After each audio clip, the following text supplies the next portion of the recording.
kallon mu assalamu alaikum, barkanmu da sake kasancewa a cikin shirin sharhin hadisan na wannan makon wanda ni Halima Bashir zan gabata.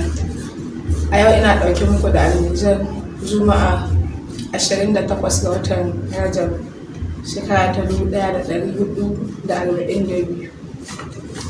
Jarida tana ɗauke da labaruka masu dama wanda a cikinsa akwai shari'ar Sheikh Zakzaki a kotu, jami'in DSS ya tafka shari. Domin jin yadda shari'ar ta kasance da kuma sharin da jami'in ya tafka sai a duba shafi na 3 da shafi na 17. Duk inda ka ji an ce imani za ka ji an ce aikin kirki. Domin jin wayewa illan kalamai sai a duba shafi na 4 a cikin jarida. Tubabin Boko Haram sun koma ruwa, cewar gwamna Babagana Umar Zulum. Mummunan makomar da Saudiya za ta fuskanta a lokacin mulkin Biden. Domin jin wani irin mummunan makoma Saudiya ta fuskanta sai a duba shafi na 19. 'Yan bindiga sun sace mutum 60 a Zamfara. Don jin yadda wannan sata ta gudana sai a duba shafi na 19 a cikin jaridar.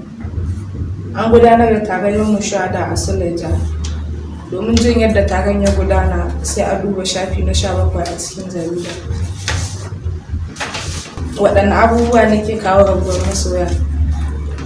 Don karanta abubuwan da suke kawo rabuwar masoya da gujewar rabuwa a soyayya sai a duba shafi na 16. Yadda aka sace ma'aikatan filin jirgin sama 11 a Kaduna. Don jin yadda aka sace waɗannan ma'aikata sai a duba shafi na 24 a jaridar. Boko Haram sun yi garkuwa da ma'aikatan jin ƙai 7 a Dikwa.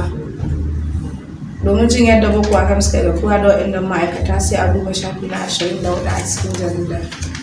Da wannan labarin sharhin wannan lokaci ya zo ƙarshe. A madadin kowa da kowa, ni Halima Bashir ke cewa mu haɗu a mako na gaba.